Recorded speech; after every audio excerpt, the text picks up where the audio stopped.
네, 우리 말씀 나누겠습니다. 우리 창조론을 믿느냐, 진화론을 믿느냐, 이것은 굉장히 중요한 것입니다. 단순한 과학적 견해가 아니라 견해 차이의 문제를 넘어 인간의 목적과 방향을 설정하는 근간의 기본 조건이 되기 때문입니다. 진화론자들이나 생물학자들은 삶의 목적이 없다고 말합니다. 최재천 교수님이 한 강연에서 그러더군요. 나는 삶의 목적이 없습니다. 그냥 이제 만들어진 존재라는 거예요. 진화 가운데. 다만 주어진 삶이기에 의미를 만들려고 한다. 또 최근 김상욱 교수 같은 분도 한 강연에서 우주는 과학적으로 아무 의미가 없다고 자기는 생각한다. 그 우연적이고 의미 없는 공간에서 인간이 행복을 추구하는 것이다 라고 말하더군요. 그러나 우리는 다릅니다. 우리 기독교인들은 어떻게 믿는가? 온 우주 만물은 하나님의 영광을 찬양하기 위해 존재하는 것이고 우리는 모두 하나님의 계획과 섭리에 따라 창조되었으며 그 뜻을 이루며 살아야 한다고 믿죠. 사람이 건물 하나 지을 때, 물건 하나 만들 때, 심지어 노래를 만들고 책을 하나 쓸 때도 다 그 목적과 계획이 있는데 하나님이 우리를 만들었다면 그냥 우연히 알아서 태어나도록 진화하도록 만들었겠습니까? 이 기본적인 차이가 있는 거예요. 이게 더 나아가고 나가면 결국 인본주의냐 신본주의냐. 인본주의자들은 어떻게 됩니까? 다 그냥 우연히 태어난 존재다. 다 그냥 원자로 이루어진 사람들 뿐이다. 그러니까 서로 다름을 존중하자. 동성애 뭐 어떠냐? 왜 절대적인 기준과 잣대로 사람을 피곤하게 하냐? 낙태든 마약이든 합법화하자. 그러나 우리는 아니죠. 우리는 하나님의 목적대로 살아야 된다고 주장하는 것입니다. 정리하면 이는 하나님 안에서 사는 인생인가 하나님 밖에서 내 마음대로 사는 인생인가. 이 세상을 하나님이 원하는 세상으로 만들 것인가 하나님과 상관없는 삶을 만들 것인가의 문제가 되는 거예요. 오늘 본문은 이 두 분류에 대한 예수님의 말씀이에요. 우리 함께 24절에서 26절까지 읽어봅시다. 시작. 요한이 보낸 자가 떠난 후에 예수께서 우리에게 요한이 나라고 말씀하시기에 너희가 무엇을 들고 광야에 나갔더냐 바람에 흔들리는 갈대냐 그러면 너희가 무엇을 보려고 나갔더냐 부드러운 눈이 있는 사람이나 보라 하얀 옷을 입고 사치하게 지내는 자는 왕궁에 있느니라. 그러면 너희가 무엇을 보려고 나갔더냐 선지자냐 옳다 내가 너희에게 이르노니 선지자보다도 훌륭한 자니라.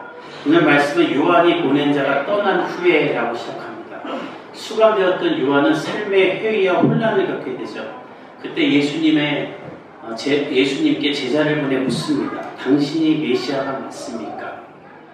이런 질문을 하는 요한을 예수님은 위로하며 너는 하나님의 뜻과 계획대로 잘 살았다. 너를 통해 지금 복음이 전파되고 있다. 실족하지 말라며 요한의 삶의 의미를 구해주고 마음과 생각을 회복해 주시죠. 그 다음에 예수님이 무엇을 했냐? 사람들 앞에서도 요한의 명예를 회복시켜 주는 거예요. 사랑하는 성도 여러분, 예수님을 위해 살 때 여러분의 명예가 떨어지고 예수님 때문에 수치를 당하게 될 때 예수님이 여러분을 높여줄 줄 믿습니다. 예수님은 사람들 앞에서 지금 요한을 높여주는 거예요. 어떻게 말하는가? 너희들 분명히 들어라. 요한이 하나님께 버림받아 감옥에 간 거 아니다. 하나님이 그를 지켜주지 않고 버려서 헤롯에게 넘겨진 게 아니다. 너희들 요한에 대해 함부로 말하고 평가하지 말아라. 너희가 왜 광야에 나갔었느냐? 광야에 뭐 나무 한 그루가 있냐? 뭐 먹을 게 있냐? 바람에 날리는 갈대도 없지 않느냐? 심지어 오늘 부드러운 옷이라고 말하는데 이건 우리 시대 따지면 거기에 뭐 에르메스나 구찌 입고 있는 사람이 있느냐? 그런 사람들은 왕궁에 있다. 헤롯을 뜻하는 것이죠. 오늘 본문에 화려한 옷을 입고 사치하게 지내다는 말은 백성들은 굶주리고 핍박을 당하는 데에도 광야 끝에 있는 여리고에 궁을 하나 지어놓고 사치를 부리던 헤롯을 말하는 거예요. 세례요한은 그런 사람이지 않다. 너희가 광야에 그런 사람 보러 간 거 아니지 않냐? 선지자 요한을 보러 갔던 것 아니냐? 맞다. 그는 하나님이 세운 선지자였다. 어떤 선지자보다 월등한 선지자 그 이상의 의미를 가진 사람이다. 비록 지금 그가 감옥에 있지만 그는 하나님이 세운 사람이다라고 예수님이 그를 높여주는 거예요. 그리고 어디까지 높이시는가? 모든 역사적 선지자들보다 가장 월등한 선지자라고 말하시는데 우리 27절 읽어봅시다. 시작. 기록된 바 보라 내가 내 사자를 내 앞에 보내노니 그가 내 앞에서 내 길을 준비하리라. 혹시 이 사람을 대한 말씀이다. 구약의 모든 선지자들은 다 그 시대만 살았던 사람들이죠. 그러나 요한은 영원한 하나님의 나라, 그 하나님의 나라를 이룬 예수 그리스도를 예비한 사람입니다. 그 일을 위해 평생을 하나님의 계획 안에 살면서 하나님의 뜻대로 살다가 감옥에 들어간 거예요. 예수님은 그 요한을 마음껏 높여주시는 거예요. 이사야 40장 3절의 말씀은 바로 이 요한을 위해 기록되었던 것이다. 요한은 하나님의 사람이다. 너희는 이것을 알라. 예수님이 요한을 막 높여주시는 거예요. 저는 여러분도 예수님이 이렇게 높여주는 사람 되기를 간절히 축복합니다. 사람들에게 높임받는 것도 중요하지만 그것도 뭐 영광스러운 거죠. 그게 나쁘다는 거 아니에요. 그러나 더 중요한 건 여러분들이 예수님께 높임을 받을 만한 사람이 되어야 된다는 거예요.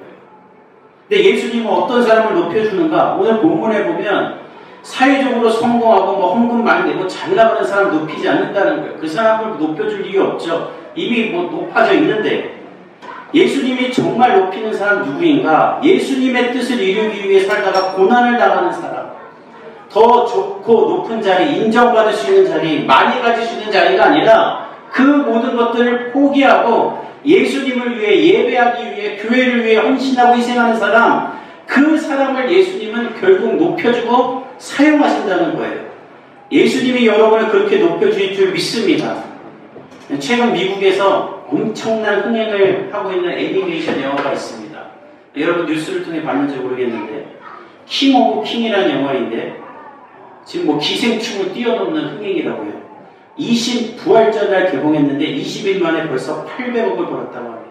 이 영화는 예수님의 탄생과 죽음, 부활을 다룬 애니메이션 영화인데 놀라운 건 이 영화를 만든 사람이 한국 사람이고 전도를 목적으로 만든 영화라는 거예요. 최근에 이 영화를 만든 장성호 대표를 기독교 방송에서 취재했는데 이분이 뭐라고 말하냐면 비기독교인들도 받아들일 수 있는 예수 그리스도의 사랑 이야기를 만들었다. 기독교 콘텐츠는 다 의미는 좋은데 재미가 없다.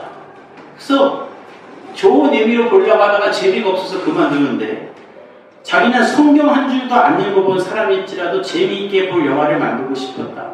그래서 일단 북미를 타겟으로 잡았다. 북미에서 성공하면 전 세계로 퍼져나가 전도의 도구가 될 수 있기 때문이다. 근데 이게 성공한 거예요. 그래가지고 지금 90여 개국에서 상영하기로 했다고 합니다. 그리고 우리나라도 7월에 들어와요. 그래서 제가 지금 기도하고 있는 거예요. 7월 말에 예배드리고 1시에 다 같이 건대 가서 이거를 볼까? 너무 재밌겠다. 아니면 판권을 좀 사갖고 교회에서 볼까? 너무 재밌대요. 아이들도 볼 수 있고. 근데 이 영화를 만드는데 10년이 걸렸답니다. 아무도 후원을 안 해줍니다. 또 아무에게도 후원을 안 받았대요. 왜냐면 판권을 자기가 가지더라고요. 자기가 판권을 가지려는 이유는 딱 하나예요. 어느 시점에 이 저작권을 다 풀어버리려고 한답니다. 누구든지 다 볼 수 있도록. 근데 해외나 다른 사람에게 투자를 받으면 이걸 반대하기 때문에 자기가 저작권을 갖기 위해서 국내에서만 투자를 받았고 그러다 보니 10년이 걸렸대요. 이분은 말씀하세요. 자기는 이 영화를 모두가 볼 수 있게 해서 전도하는 데 쓰고 싶다. 그러니 하나님이 이 사람을 높여주죠. 아마 이렇게 흥행할 줄 모르고 몇 년 뒤에 저작권 풀겠다 이런 조건 걸었을 거예요. 저는 아마 더 빨리 풀지 않을까 싶어요. 하나님의 나라를 위해 하나님의 계획 속에서 주를 위해 살 때 10년이나 무시당했지만 결국 하나님이 이 사람을 이렇게 높여주사 전 세계에서 미국에서 히트하는 영화를 만드는 사람이 되지 않겠습니까? 사랑하는 성도 여러분, 여러분에게도 하나님이 이런 계획과 여러분에게 원하는 것이 있어요. 전 여러분들이 그걸 하나님께 묻고 하나님의 계획 안에 사람이 되기를 원합니다. 하나님의 계획과 상관없이 하나님 밖에서 여러분이 계획하고 꿈꾸는 뭔가를 이루려고 하지 마세요. 사단에게 패배하는 사람이 되는 겁니다. 사단이 가장 먼저 한 일이 무엇인가? 하나님의 에덴 동산에 있던 사람과 아주 하나님의 계획 안에서 행복하게 지낼 때 사단은 그 에덴 동산 밖으로 사람을 쫓아나게 하죠. 단순히 하나님의 집에서 쫓아낸 게 아니라 인간 안에 품고 있던 하나님의 계획을 박살내고 인간을 하나님의 밖으로 쫓아낸 거예요. 그래서 축복의 삶에서 저주의 삶을 살게 된 것이죠. 그런 우리를 불쌍히 여기서 예수님은 다시 하나님의 계획 안으로 들어가 하나님을 아바 아버지라 부르며 하나님과 동행할 수 있는 특권을 주신 거예요. 그 일에 요한이 쓰임받은 거예요. 그러니 얼마나 위대한 사람입니까? 예수님은 그 요한을 높여주는 거예요. 그리고 이렇게 말합니다. 우리 28절 읽어봅시다. 시작. 내가 너희에게 말하노니 여자가 낳은 자 중에 요한보다 큰 자가 없도다. 그러나 하나님의 나라에서는 크게 작은 자라도 그보다 큰 자가 많으니. 예수님은 요한을 높이시며 여자가 낳은 자 중에 요한보다 큰 자가 없다. 그러니까 인류 역사상 요한보다 큰 자는 없다는 거예요. 왜냐하면 그는 평생 하나님이 날 향해 품은 계획을 이루고자 낙타처럼 입고 메뚜기와 서충으로 연명하며 하나님 앞에서 살았던 사람이기 때문이죠. 예수님은 말씀하신 거예요. 이렇게 자신의 인생을 하나님의 뜻을 이루기 위해 산 사람은 천국에서 가장 높은 자다. 28절. 하나님의 나라에서는 극히 작은 자라도 그보다 크다. 주님이 주신 사명을 지킨 사람은 이 요한처럼 높임을 받는다는 거예요. 요한보다 더 큰 자라는 칭찬을 받는다는 거예요. 저는 여러분이 하나님 앞에 나중에 천국에 갔을 때 이 칭찬받는 사람 되기를 간절히 축복합니다. 그걸 바라보며 사는 거예요. 직장에서도 사회에서도 교회에서도 사람들이 여러분 무시하고 안 알아주고 나만 힘들고 나만 일하는 것 같을 때 여러분 기억하세요. 하나님이 나에게 맡겨주신 그 자리에서 성실히 일할 때 하나님은 분명히 여러분을 높여줍니다. 5년 뒤건 7년 뒤건 10년 뒤건 간에 그건 모르지만 하나님은 여러분 높여주세요. 여러분 그걸 보고 살아야지. 사람이 나 높여줄 거 보고 살면 실망하게 돼 있어요. 그리고 사람은 여러분들 높여주는 척하는 거지 절대 높여주지 않습니다.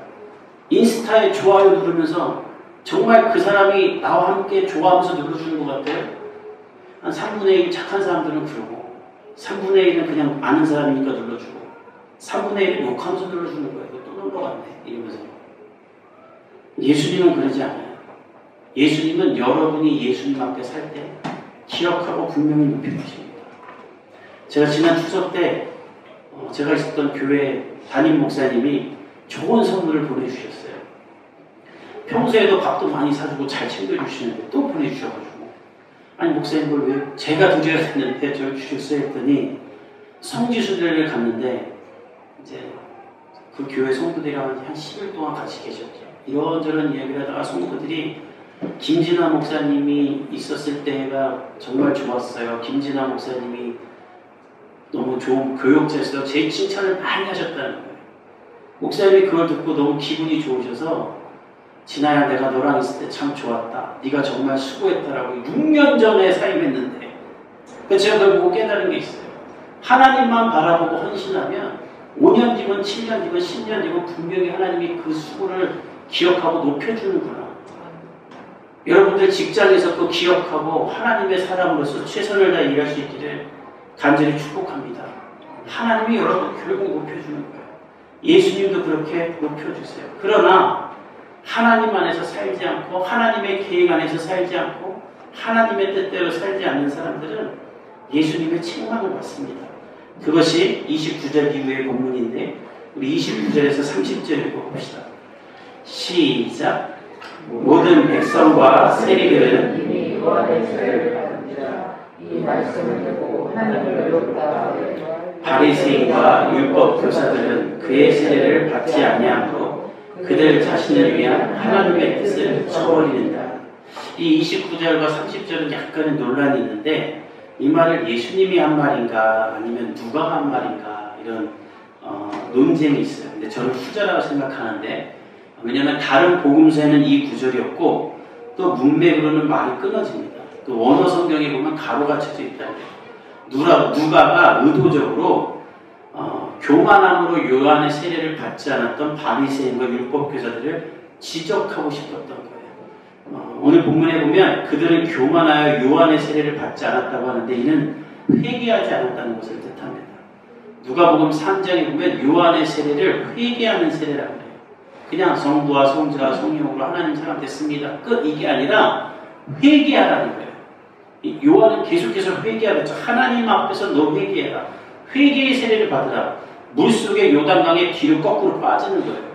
그리고 숨이 멎을 때까지 꼬깍꼬깍 넘어갈 때 세우고 꼬깍꼬깍 넘어갈 때 세우고 꼬깍꼬깍 넘어갈 때 3번 세워요.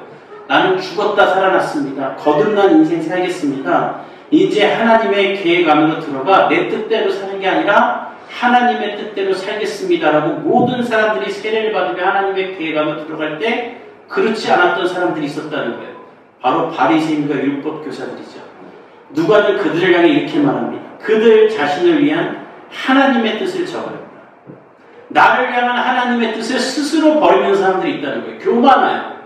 교회 와서 매주 예배드리면서 하나님 앞에 회개하고 기도하며 하나님 제 생각 중에 하나님의 뜻이 아닌 것이 있는지 알게 해주십시오. 제가 그걸 버리게 해주십시오. 그리고 하나님의 뜻과 계획대로 살고 싶습니다. 이런 기도 안 하고 그냥 예배만 드리고 여전히 내 마음대로 살려는 사람들.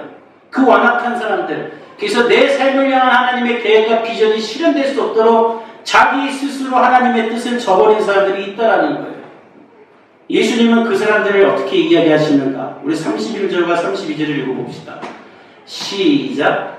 또 이르시되 이 세대의 사람을 무엇으로 비유할까? 무엇과 같은가? 비유하건대 아이들이 장터에 앉아 서로 불러 이르되 우리가 너희를 위하여 피리를 불어도 너희가 춤추지 않고 우리가 곡하여도 너희가 울지 아니하였다 함과 같도다. 예수님은 이렇게 복음이 전파돼도 회개하지 않는 사람들을 춤춰야 할 자리에서는 춤추지 않고 울어야 할 자리에서는 울지 않는 상황에 맞지 않는 일을 하는 어린아이 같다고 하는 거예요. 왜 장례식장 가면은 그 장례식장은 엄숙하고 슬픈 자리죠. 근데 거기서 뛰놀고 있는 어린아이들이 있어요. 이 분위기를 모르는 거죠. 근데 그 아이들을 보면서 혼내는 사람 하나도 없습니다. 더 안타까워합니다. 내가 지금 이 상황을 모르는구나. 예수님이 그렇다는 거예요. 지금 회개하며 하나님 앞에 나와야 될 텐데 그걸 안 하는 사람들 보면 예수님은 안타깝고 지금 내가 하나님의 아들 메시아인데 나를 향해 가짜라고 하고 나를 죽이려는 사람들 보면 예수님은 오히려 가슴이 아픈 거예요. 회개하며 하나님의 계획 안으로 들어갈 찬스를 오늘도 버리고 그 삶의 의미와 방향을 모른 채 엉뚱한 것만 시도하는 사람들. 예수님이 그 사람들을 보면 얼마나 안타깝겠습니까? 예수님은 그들을 향해 이렇게 말합니다. 우리 33절과 35절 읽어봅시다. 시작. 세례 요한이 와서 떡도 먹지 아니하며 포도주를 마시지 아니하니 너희가 귀신들과 인자는 와서 먹고 마시네 너희만이 오라 먹기를 탐하고 포도주를 즐기는 사람이요 세계와 죄인의 친구보다 지혜는 자기의 모든 자녀로 인하여 옳다함을 얻느니라. 요한은 금욕적인 생활을 했죠. 광야에 살면서 먹지도 않고 맨날 메뚜기와 소청만 먹었습니다. 그 요한을 보고 사람들은 미친놈이라고 했어요. 보면 귀신 들렸다.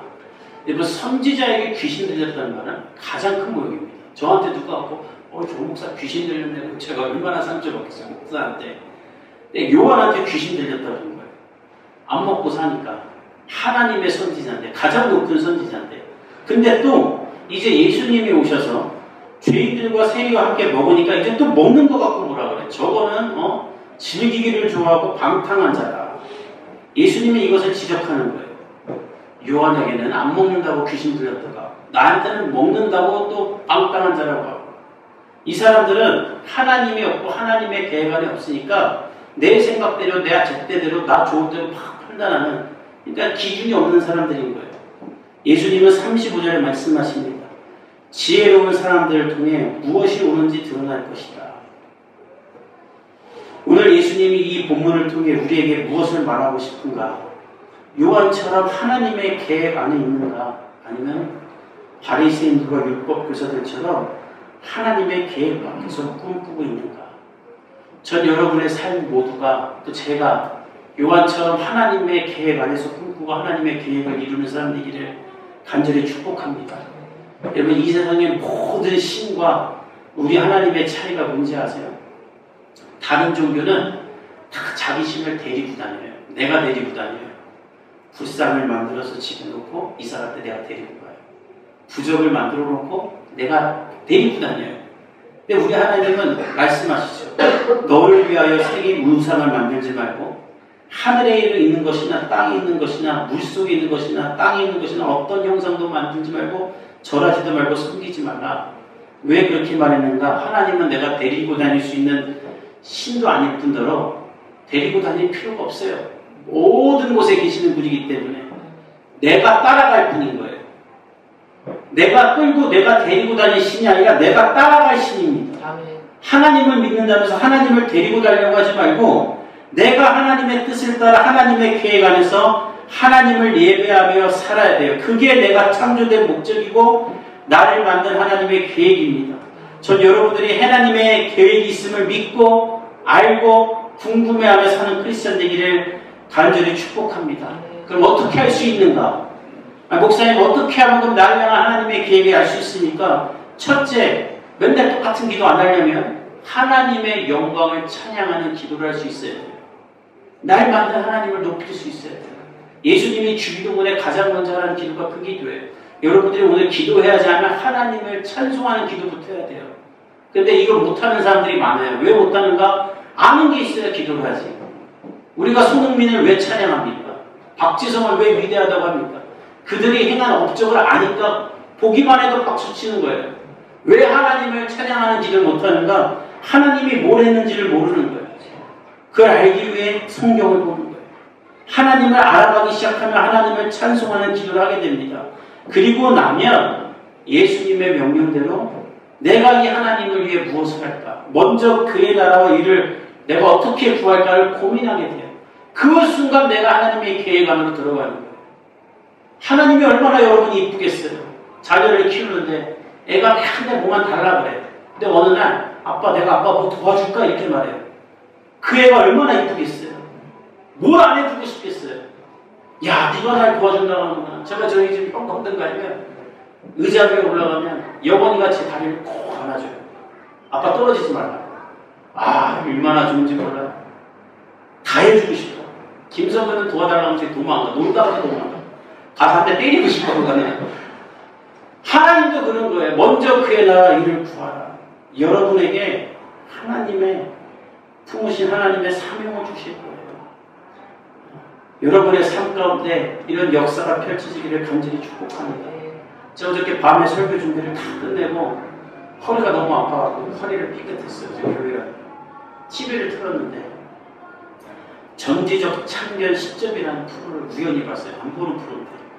근데 끝까지 본 이유는 김석훈, 김성령 이 두 분이 나는데 둘 다 크리스찬이세요. 그들의 삶을 보는 거라 봤어요.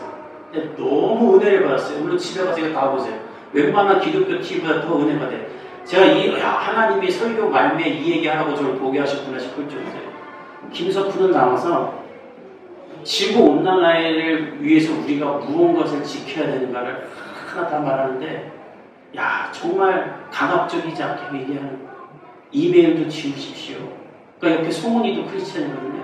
우리가 이메일을 쌓아두면 그 데이터 저장소가 계속 그거를 보관하고 있기 때문에 그게 넘쳐나서 그 열기를 죽이려고 에어컨을 돌리고 하면서 지구온난화가 일어나는데 전 세계 60억이 데이터를 하도 많이 갖고 있으니까 이게 심각한 문제라고 해요.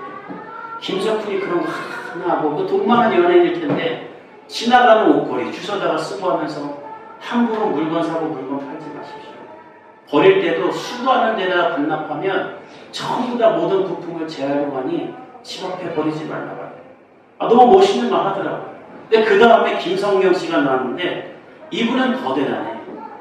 선한 영향력 가게라는 게 있습니다. 여러분 아세요? 이 어플이 있는데 딱 검색하면 여러분 동네에 나와요. 이 사람들은 결손 가장들, 부모가 없어서 밥을 못 먹는 아이들이 오면 그냥 밥을 주는 가게들이에요. 이게 원칙이 있어요. 인터넷 쳐보면 감동받아요. 1. 눈치 보면서 밥 먹지 말아라. 2. 원하는 것을 다 주문해라. 막 자신있게 먹으라는 거예요. 왜냐면 그 아이들이 나라에서 얼마 돈을 주는데 한 달 동안 밥 사 먹으라고 배불리 먹고 싶어서 그냥 맨날 편의점만 간답니다. 근데 그런 거를 막고자 자기 음식점에서 이런 아이들 오면 밥 먹을 수 있도록 해주는데 김성령 씨가 이 선한 영향력 가게의 의장이 됐다는 거예요.